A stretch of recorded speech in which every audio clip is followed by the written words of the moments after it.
Hello, welcome to another episode of New Gameplay Today. I'm your host, Jeff Cork, joined today by Suriel Vasquez. Hello. Hello.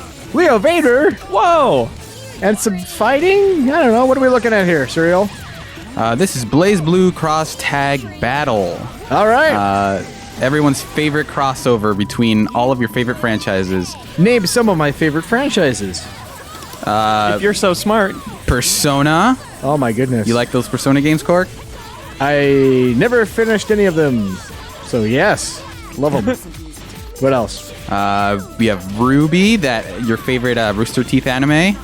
Rooster Teeth. Red versus Blue. Is that them? Yeah, that's them. Then we have BlazBlue, which is basically the frontliner, because they get the name. It's kind of like how Capcom versus everybody, the Capcom characters are front and center. Yeah. And then Uniel, which is What? ArcSys' other fighting game franchise, which is a little more hardcore in a lot of ways. But yeah, those are all the most popular franchises of the day. You know, they just had that big crossover movie where, you know, some guy came up and, oh wait, that's wrong. That's the wrong crossover. My bad. So yeah, so ArcSys basically is using this as a way to. So the way Dragon Ball FighterZ was basically their attempt to make Marvel vs. Capcom 3. This feels more like them trying to do Marvel vs. Capcom Infinite, in that you only have two characters. And there's sort of like a more active tag system in this game where, if I can pull it off here. As you can see, I just changed to Ruby. Yes. This is from RBY. So you can do that stuff mid-combo. And in case you think I'm any good at this game, I'm basically just mashing out combos, because this is all those were all one button press. But you can sort of mix some of that stuff up. So there's a light and a heavy button. So I'm mixing those two up here and there's special moves, you know, things like that. And the thing I do like about this game so far is that it feels more diverse. So like Dragon Ball's one of the problems with Dragon Ball. Was that some of the characters didn't feel super diverse. They all felt like you could basically pull off the same combo. And that's true to some extent here, in that if you press, you know, the light button attack 3 times and then the medium button attack a couple times, you will get a combo. But beyond that, it's sort of depends on the character, how you're going to extend that combo. And the other cool thing is that, like, combo, because sort of that tag stuff is so instant and you can do it at any point. Right. A lot of that stuff is sort of more open. So, yeah, I mean, I think it does make some concessions for newbies. If you're interested, if you saw Chie and think, I'm going to get into fighting games finally. Yes, Chie is all it takes. Yeah. So there are a few concessions. It's not as complex as BlazBlue. I will say, though, if you've played Persona 4 Arena, I feel like, from what I've played, the gameplay feels most similar to that, in that there are, you know, limited attack buttons. The throws are, you can combo off them. See if I can pull one off here. You better. So as you can see there, which I don't think you can do in BlazBlue, but you might be able to do it in Uniel, because I've never played it. But yeah, I think you get you get some decent damage off of that. And what I like about this also is that the matches go by pretty quickly. Yeah. Which is kind of an issue in tag games. In that, because there are so many characters, you do end up having longer matches. Yeah, exactly. And as you saw there, sort of their character transition. So Marvel usually has the incoming character at a disadvantage. This game has the incoming character at an advantage. So those are some minor differences, but I think if you do like, here's the other thing you can do. You can do sort of a thing where both characters are attacking at once, and those will lead to some combos because they'll do the same input that you do. So if you press the light attack button, they'll both do it. So those will probably lead to some crazy combos you'll see at Evo or something. Yeah. But you're saying people who liked Marvel vs. Capcom Infinite before it was hung at the public gallows? Basically, yeah. Yeah, if you're a fan of anime and crazy combo systems, this seems like it should be right up your alley. But I will say, though, like, all of these characters, except for I think our Ruby characters, that's how you pronounce RWBY, of course. Yeah, naturally. I think all of those characters are reused, so this is basically what I'm pretty sure is the same sprite from Persona 4 Arena for Chie. So it doesn't look as good as Dragon Ball, obviously, because these are all sort of last-gen sprites. But it still looks nice. Like, you know, it's not like it looks terrible. No, the characters in the background don't even have Faces. Yeah. But who cares about them? I do. I'm a face guy. I'll go on the record. I like faces. All right. So, question for you. Philosophically speaking, Suriel, how much crossover between characters do you like in a fighting game? Do you want every character to feel like they're unique in their own ways? Do you like a little bit of overlap, or like where do you fall? I like the characters to be unique, just because I like having to, when you switch to a character, having to learn a whole new game. But I think it worked in Dragon Ball because I think Bandai Namco knew that most of the people playing that game are just going to be like, oh, I like Dragon Ball. This seems like people are talking about this. I want to be the bald one. Yeah, I want to be Piccolo. So like his, diving into those characters, I feel like they wanted people to just dive in and just start fighting instead of having to learn like, here's how you do this character specific combos. But with this, I think it's more fitting to have the characters be unique. And as you can see, they're like some of the Persona characters, because their personas come out, they have different properties. So their persona can be attacking, and they can follow it up by move, because they can move while their persona is attacking sometimes. But it's not like system level, right? So they don't have to worry about getting the persona hit, which was the whole thing in Persona 4 Arena. And Unio doesn't have that system where, depending on like, there was shifting favor depending on like meters and positioning and stuff like that. So it kind of streamlines a lot of that stuff and makes them all the same. But it does have there are a lot of terms to learn. So like, this is like a weird sort of overhead thing. And as you can see, when you throw them up in the air, there's a timed button press that'll make that attack do more damage. And then of course with throws, you have to learn to combo them, because they're not going to do much damage on their own. Yeah. Let's see if I can pull it off again. No, I didn't. I have another question, Suriel. Go ahead. Does this game have a story mode? It does. Is it good? It's all right. Do you like story modes in these games? I do, because it lets me empathize with certain characters. But I wouldn't say like, hey, if you're looking for a good story, if you're tired of reading all those books, check out BlazBlue. I will say though, like, BlazBlue specifically is one of those games that has a ton of lore. I wouldn't describe most of it as good, but if you want to read up and you have time, right, go for it. How do they explain that everyone from all these different universes is fighting? Is it a tunnel? Is it a portal? Question. That is literally the first thing they get into. Very smart. During this thing, so he just beat me. So now is a good time to switch to the story mode. By the way, yeah, you did that for the sake of the video. That's right. That's exactly why I lost. Are we gonna be able to see is there like a cutscene we can watch about the? Yeah, we can watch it. I don't want to upload my. Really, you don't want to brag? No. Interesting. Not yet. I want to let people play the game. Hey, what's going on here? Who's that guy? So here's this lobby. This is Chie. No, it's not. This is sort of a guide character. What are you talking about? You're in Funko Pop land. This is Funko Pop Chie, which is also my rap name. So you can talk to her, and she's, if you have any questions about don't do that, any of the lobby stuff. There's also a store you can customize stuff. Different characters. $25,000. I have $500. Suriel. Yeah, these are really expensive. But I have so much money. I have like $97,000. Well, at least it's real currency and not like gems or whatever. Yeah, you know what you're getting. This is all the money I've saved up in the world from, this is twice my salary. So the U.S. Mint gets a hold of these guys. Yeah. They're really expensive, but I can afford it, Yeah, you deserve it. You deserve a title frame. That's right. I deserve to walk around as Chie. You get a stipend for fighting game cosmetics. That's right.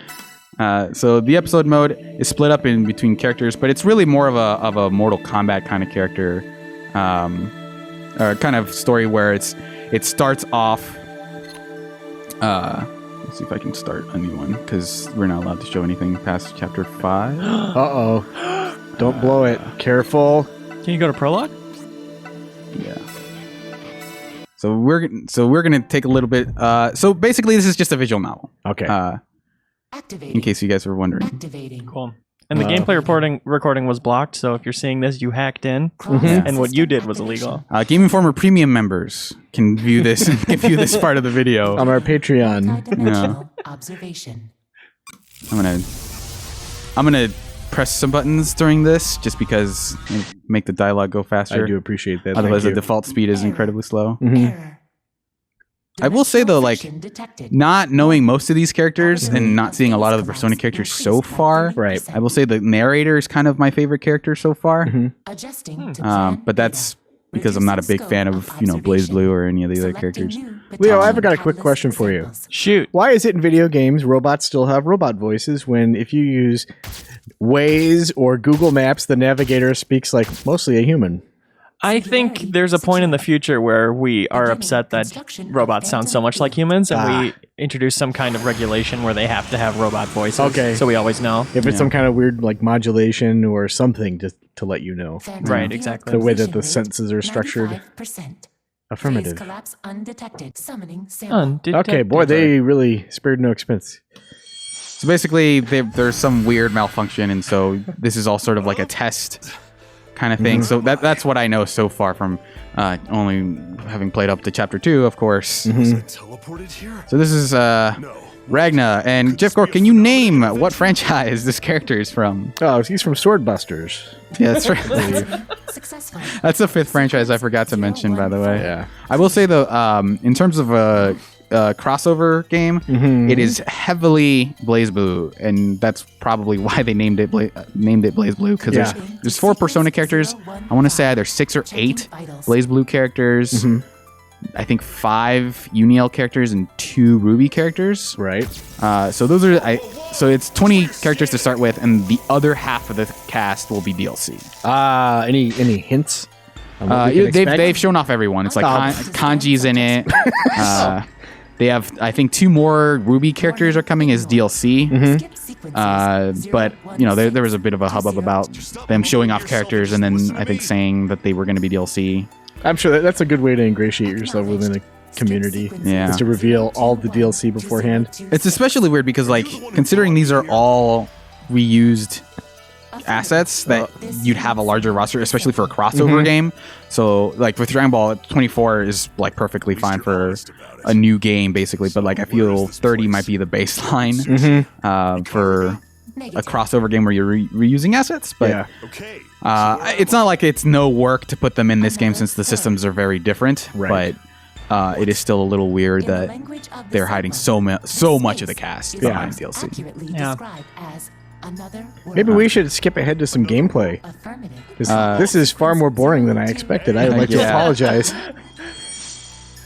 Yeah, You so should have just said teleportation. yeah, it's sort of a. So now you're fighting a clone of yourself.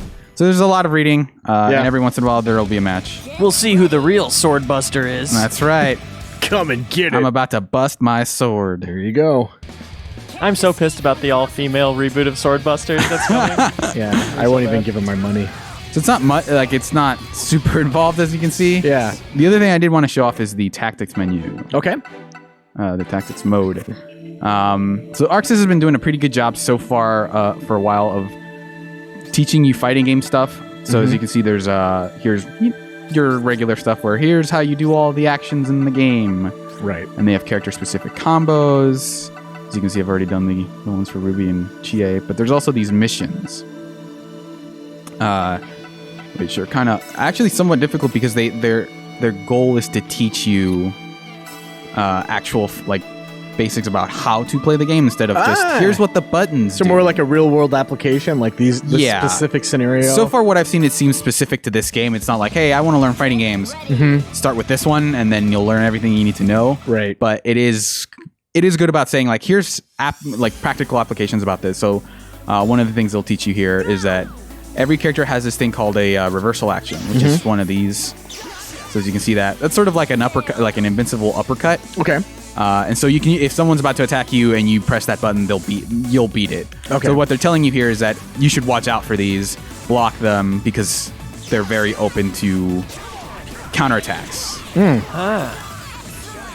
So as you can see, like they're not just saying, hey, block this. They're also telling you here's how to capitalize on it.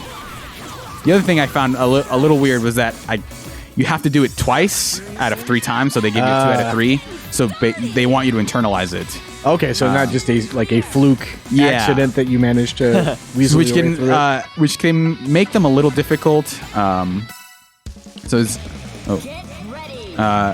because there was mastering that one button press I told you about with the little overhead special thing, the circle button, this thing. We can switch missions here. Team Clash Assault. This seems like a good way to do it.